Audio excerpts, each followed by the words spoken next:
Ndabaramukije kaze muri kino kiganiro c'inama nshingamateka mutegurirwa n'igisata co kumenyesha amakuru n'ubuvugizi mu biro vya nyeniteka umukuru w'inama nshingamateka.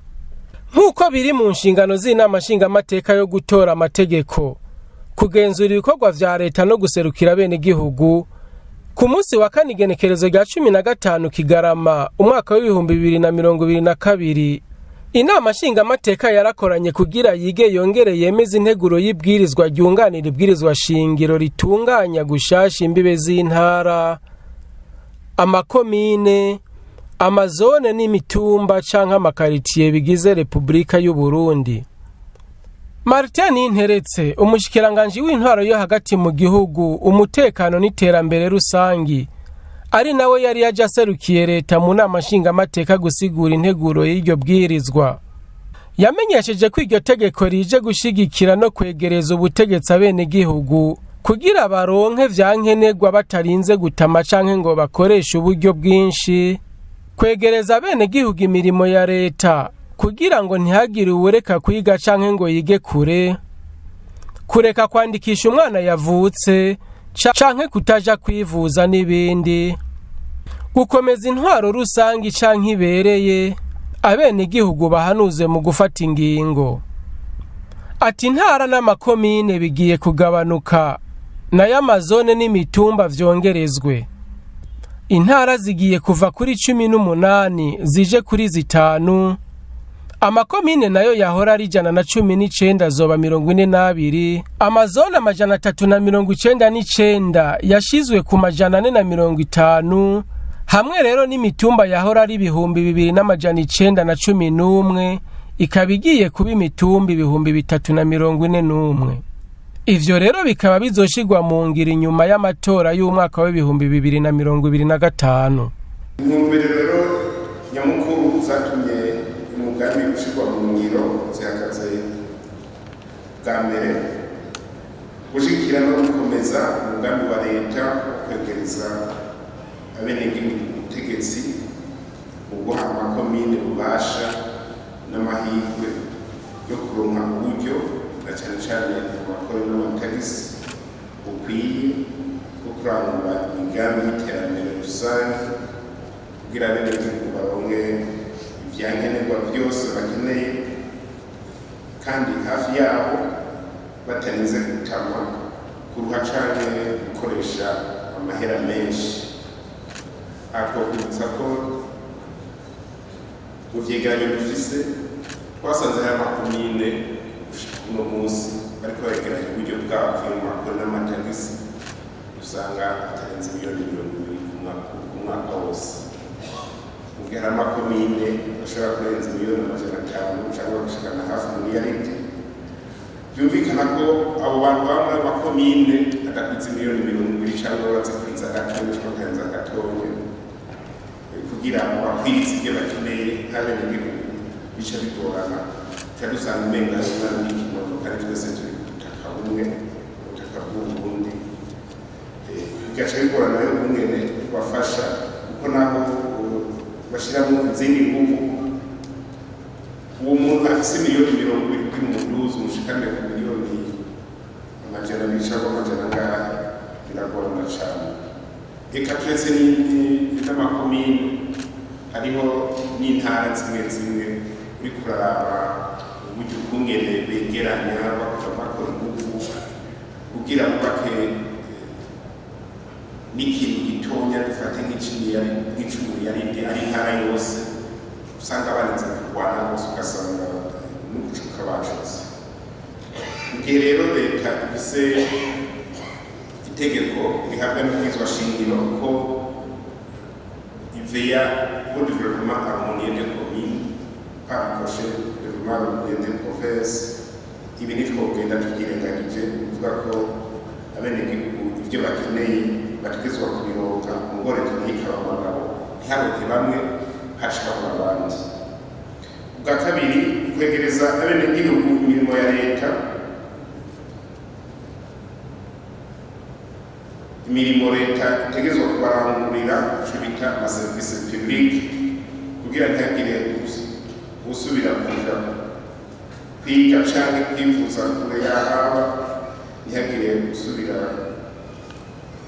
kureka kwandikisha umwana yavutse uwabikora bari kure canke ntihagire ureka kurangura umugambi wiwe kubera yabuze ivyankenerwa bitangwa na leta. Inyungu nazo zikaba ari nyinshi ku mwenegihugu nk'uko umushikiranganji yabandanije abimenyesha. Iterambere rusangi rica rikwira hose, guteza imbere ugufashanya mu iterambere, gutsimbataza amahoro n'umutekano, gukurikiranira hafi ibikorwa vyo mu ntara, mu makomine no ku mitumba n'ibindi. Shikirize inyungu abenegihugu bafise muri iyi nteguro y'ibwirizwa. Ubwa mbere iterambere rusangi rikwira ku mitumba yose igize igihugu c'u Burundi n'amakati. Bwa kabiri kwegereza abenegihugu imirimo yose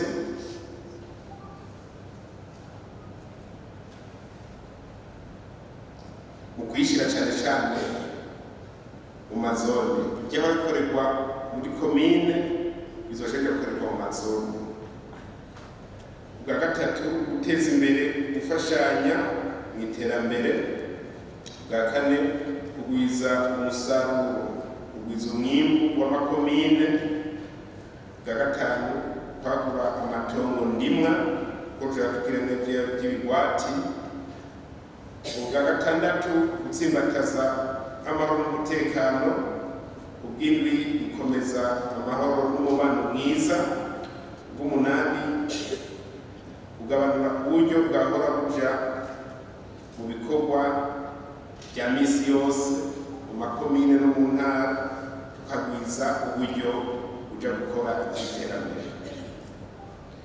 Ubw'icenda ni kugira dukurikiranire hafi ibikorwa bikorwa mu ntara, ibikorwa mu makomine, kugira umwenegihugu aronke akarusho, na cane cane ko nyene ico igihugu cacu c'Uburundi yamuteye akamo atubwira ati ivyo mukora vyose citoyen sans traité, nico dukorerako. Abashinga amateka barashikirije amakenga bafise kuri iyo ndinganizo ya leta yo gutunganya gushasha intara n'amakomine. Batubwo ntizotuma abenegihugu bafata ingendo ndende baja kwitura ba musitanteri. Ariko waraba hari ibibazo bamubaza nk'ibijanye n'abantu bazoza baragira ingendo ndende baja kuraba abo bategetsi, hamwe yavuga yuko ivyo atangorane ko bazobegera, ariko ugasanga hari naho yavuze ngo nk'ivyo bagenda barabaza bakishura nagenda ibonda mu mamandema, aho bavuga yuko ngo ari proximité de service public à la population. Urumva yuko bamwe babegereje abari nabo bakavuga ati nta ngorane muzogira urwo rugendo. Urumva ko hariho ibibazo.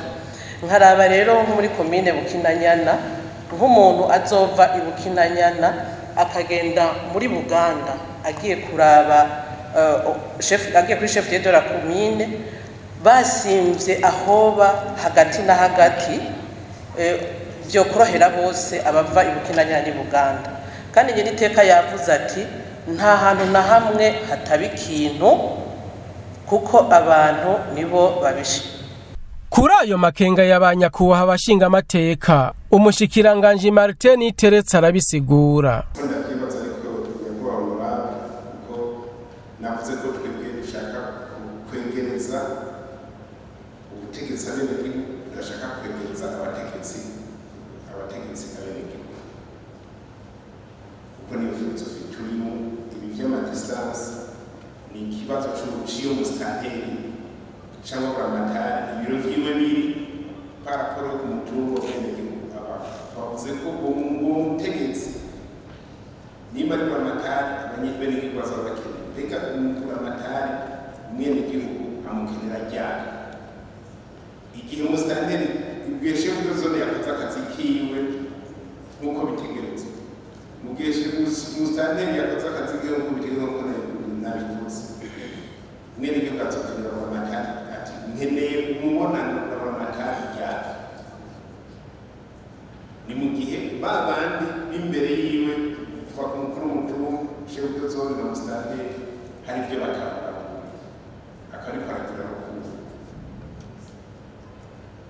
aho azoza kubonera mugabo bijyanye kuvuga ibijyanye n'ubwati ubunubwira turaselekisiona dufiltre ibibazo byinshi biboneke ku mutumba bikenya muri zone ibikenya cyane kuri komine ibi byo tunaharura ku buke bwabyo bije kwa Buramatari kuko nibo bavyeyi nyinshubahiro yavuze ati Buramatari umuvyeyi w'intara musanteri umuvyeyi wa komine umukuru w'umutumba umuvyeyi wa w'umutumba none tugeza ko umunyene gihugu yakafite umuvyeyi w'umwe abikorera uwundi muvyeyi ahandi ngo kwaha ikibazo ugaswato umuvyeyi ntakwijere karite ure karakterisitike z'abavyeyi cyangwa uwo mwana afise nawe n'ikibazo nibyo umuntu acarabaye n'ibyo nabyo n'amakasosiyete.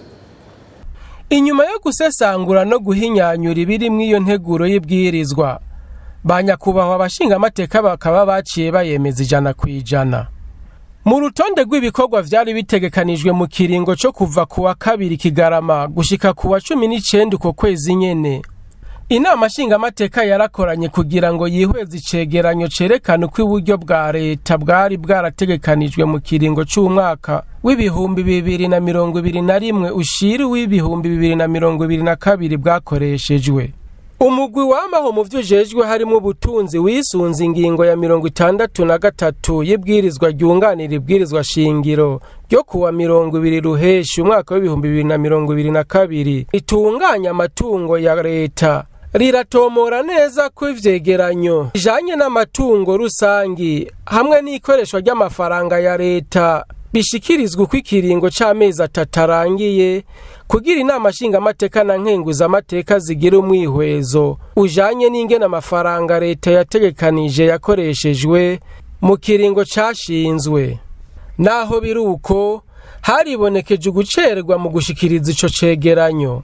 Kuri ivyo rero umugwi wamaho werekanya akarorero ko icegeranyo c'amezi 6 ya mbere y'umwaka w'ibihumbi 2021 ushira umwaka w'ibihumbi 2022 carungiswe muri gitugutu umwaka w'ibihumbi 2022 nukuvuga inyuma y'amezi 6 arenga ku gihe cari gitegekanijwe. Bitaye ko umugwi warashikirije kwika icegeranyo nyene kizanywe mu kwezi kwa Munyonyo umwaka w'ibihumbi 2022 carengeje ikiringo c'amezi 5.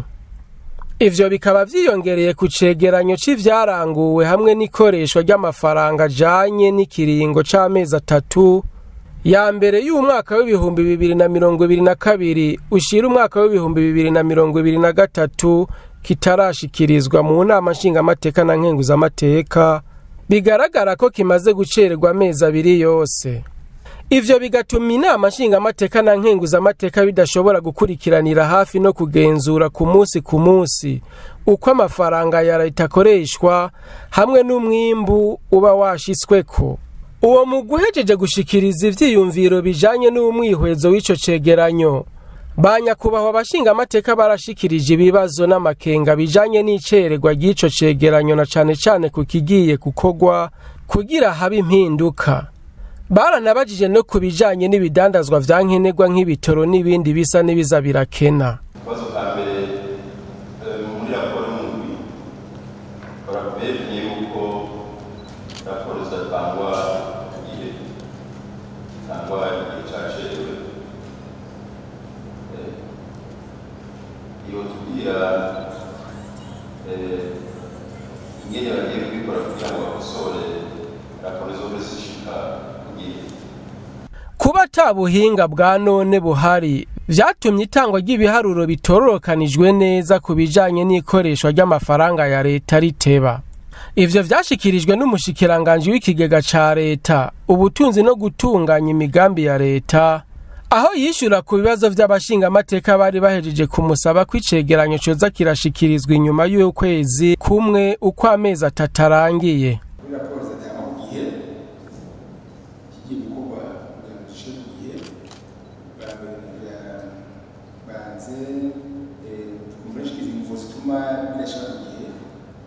Raporo gitangwe ku gihe turaza kwegeranya information yose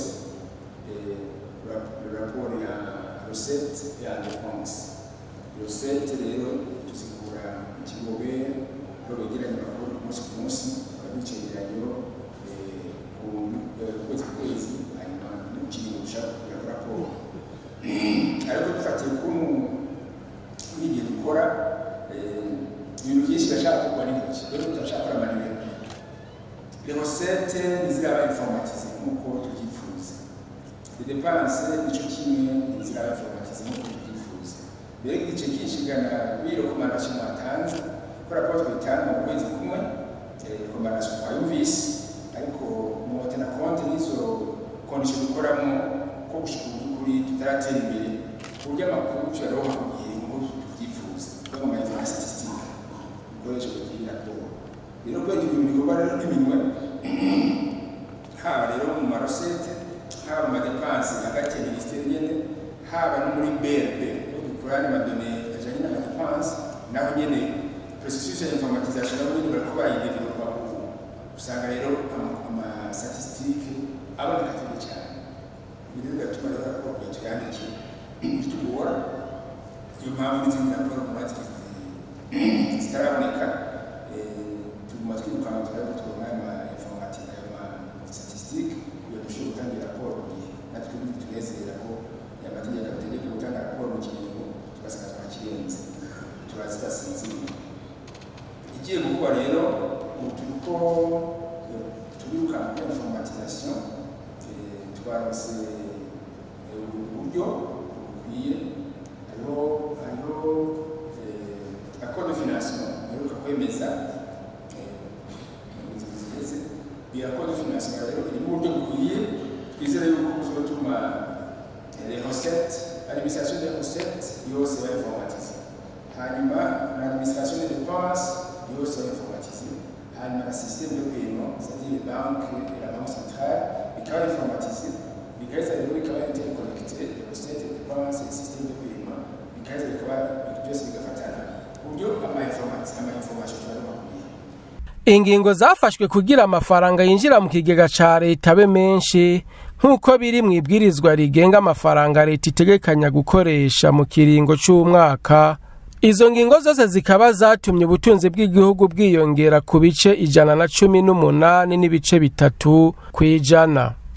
Bitaye ko abashinga amateka basavye ko abaronswa bwa burushu bwo kudandaza amakori n'amatagisi ku bintu bimwe bita exoneration mu rurimi rw'igifaransa vyokogwa mu muco kugira ngo ntihagire abagwiza tunga bikika mukiza mu kunyuruza umutungo wa leta.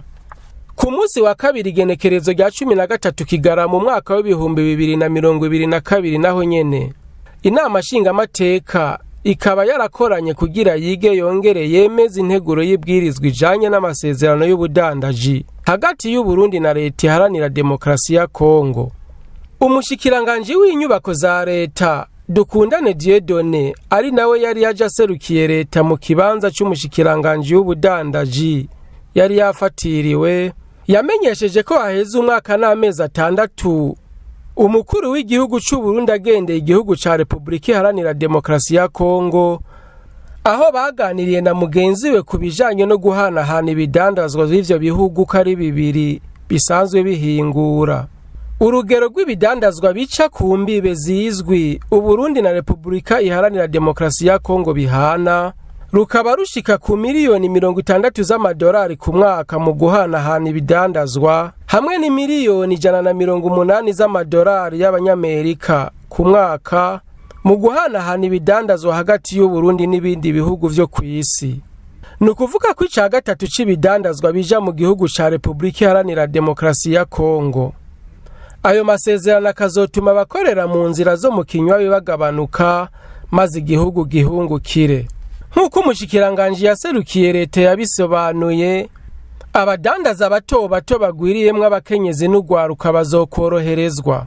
Ziravuga cyane ingene abantu bashora bagiye kuzoshora ibidandazwa muri Kongo cyane abadandaza bato bazokoroherezwa habeho ama amakori n'amatagisi azoriha n'ivyo mugabo w'ico kwita droit de douane bikava kugira ngo boroherezwe abafise ibidandazo biri munsi y'amadolari amajana 5. Abashinga amateka bakaba barashikirije amakenga kwishigwa mu ngiro ry'iryo tegeko kubera risaba ibintu vyinshi. Umushikiranganje nawe yarabahumurije ko ari nko gukwegera ko kuyandi mategeko asanzwe ahari. Kubijanye nuko isoko ry'ibikomoka mu Burundi ryokingirwa, Nyeniteka Geraze Daniel Ndabirabe yarabajije ico bategekanije kugira ngo ihererekanywa ry'urudandazwa bizobandanye neza ku mpande zose igihe itegeko rizoba rimaze kwemezwa n'umukuru w'igihugu. Kanu kajanye n'ibitenge murako twahora tuvuga tutereka dukingire isoko ryacu ry'ibitenge kugira ngo navyo bishobore kugugwa. None ubu turuguruye kuvuga yuko nabo ubu tumaze ku iyi projet de loi imaze kwemezwa n'umukuru w'igihugu basi ivya mbere tuzatubona byisutse. Aha rero ni hahandi muri ya kwa kubonana kw'impande zibiri bazoce biga mbega nko mu bintu bijanye n'ibitenge dufate borekura muzoshiraho iyi balize muzoshiraho ayandi izindi mesure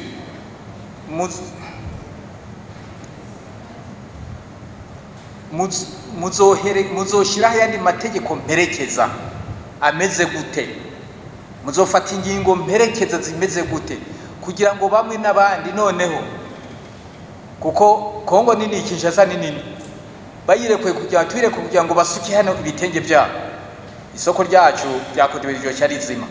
Noneho muzoshya yani muzofata izihe mperekeza kugira ngo n'isoko ryacu naryo ribandanye riproduce. Est-ce que tuzohanahana kugira ngo navyo bizoba bikogwa hano navyo bigende muri Kongo, nabo batuza n'ivyo wabo navyo bize hano kugira ngo muri izo nzira zose twumva ko atanziti zizobirimo. Bien sûr bacavuga ngo isoko ngo ntawe uryimira ngo nukurangwa l'offre la demande. Oya navyo ibyo byose muzovyiga murabe vyari byo. Umushikiranganje yaramenyesheje ko hari itegeko ribandanya rikingira uburenganzira bw'igihugu mu vy'igihugu. Iteka mukuru n'ama nshinga amateka kunyongera ijambo turakiriye dukenguruka intererano zanyu tuzozishikiriza kugira ngo uko mubivuze habeho ingene abakurikirana ishirwa mu ngiro ry'amasezerano. Ahagira kumwe yuko ingingo ya 25 y'amasezerano irabivuga neza ingene ishirwa mu ngiro arizogenda. Baravuga yuko abashikiranganje babiri bazohora bahura bashiriho kandi n'urwego rw'abahinga bakavuga yuko bazohora bagira amanama n'imiburi rimwe mu mwaka, ariko ko igihe cyose bikenewe bashobora guhura ko rero hariho encadre de rencontre d'échange. Ahantu turibaza yuko bizodufasha kugira ngo habeho koko gukurikirana ishirwa mu ngiro ry'amasezerano. Hanyuma ikindi nagomba nongere ko nuko kuburengira mu kubadukurikirana kugira ngo babitahure neza twavuze ko iyi liste commune kandi ni liste de produits éligibles au régime commercial simplifié. Babantu bashaka koroherezwa mu kuja ku mipaka bafise ibidandazwa by'agaciro kari munsi y'aya mahera twavuze, ibi ivyo bazoraba nini aho haba kuri gutaha ukundi akibaza ngo ibi nivyo bidandazwa tugiye guhanahana na Kongo gusa. Oya, ibidandazwa tugiye guhanahana na Kongo ni vyinshi, ivyo tuzoshobora guhingura ngaha tukabona isoko hariya cyane nabo bakabikora uko bizobandanya nta kibazo. Ni nk'uko n'umuntu ashobora umudandaza ashobora kuba yahinguye cyangwa ugomba gushora muri ibi mugabo agaciro kabyo kakarengana ry'amahera bikaba ari byinshi. Muri ico gihe birengana amadolari 500 urashobora guca ukoresha iyi regime ya Afrika y'ubuseruko EAC aho baduza bagashika ku 2,000 naho vyoba birenza agaciro k'2,000 y'amadolari. Muri ico gihe ico bivuga ntibakuzibira ntibagusubiza inyuma, ariko bashobora kubwira bati rero wewe ko ibyo uzanye bifise agaciro kanini ukiri wa mudandaza mutoya bihaye amatagisi n'amakoro ivyo nabyo bamaze kwiroka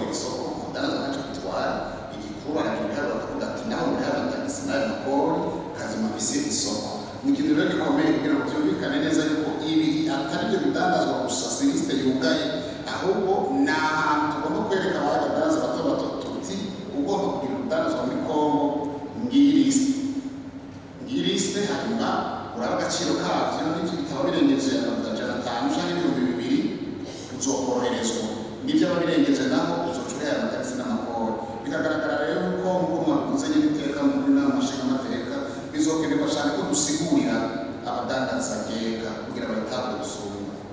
Ni lisite kumbe bishobotse tuyishyire no mu kirundi kugira ngo cyane igiswahili kugira ngo abantu bose batabwe gusumba. Abashinga amateka bamaze gucijya nino no guhinyanyura bimwe bimwe mu bigize iyo nteguro y'ibwirizwa baciye bagemeza 100%. Nk'uko vyama biba buri mwaka mu vyo gukomeza imigenderanire naho nyene imigwi y'inkino zitandukanye y'inama nshinga amateka na nkenguza amateka baragiye mu nkino zabahuje n'iyindi migwi y'abagenzi babo mu bihugu vy'akarere ka EAC. Izo nkino zikaba zatanguye ku igenekerezo rya 25 Munyonyo kugeza ku rya 3 Kigarama uyu mwaka w'ibihumbi 2022 Ijuba ku mugwa mukuru w'igihugu ca Sudani y'Epfo. Uburundi bukaba bwakinye inkino zimwe zimwe nk'umupira w'amaguru, basket, netball hamwe no gusiganwa mu kwiruka. Ariko rero naho bagerageje gukina neza, umukuru w'abagiye baserukira Uburundi muri ayo mahiganwa amenyesha ko imyiteguro itagenze neza nk'uko bavyifuza ku mpamvu z'ibikorwa bidasanzwe vy'inama nshinga amateka na nkenguza amateka vyaje mu gihe c'imyiteguro, kandi ko nihiganwa ryarimwo utunenge tutari duke. Icya mbere utangura gushima nuko igihugu cy'u Burundi naco nyene citabiriye zino nkino zigira 12 zihuza inama nshinga amateka na nkenguza amateka z'ibihugu bigize Afrika y'ubuseruko, kandi ivyo biraheza bikadutera iteka kuko musanzwe muzi neza ko igihugu cy'u Burundi arico gisanzwe kirongoye iryo shirahamwe muri kino gihe.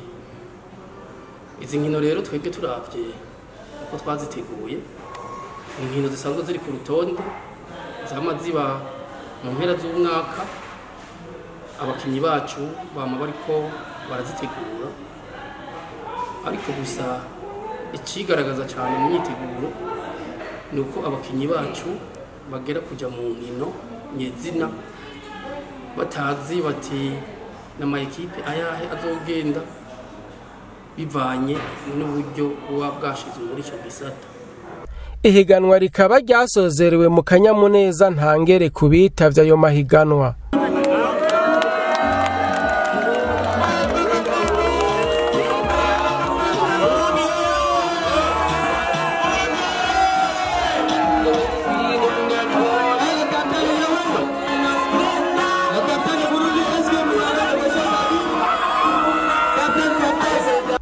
Aha akaba ari naho dusozereye ikiganiro cy'uno munsi. Turabashimiye mwebwe mwese mwagikurikiranye, naho ubutaha.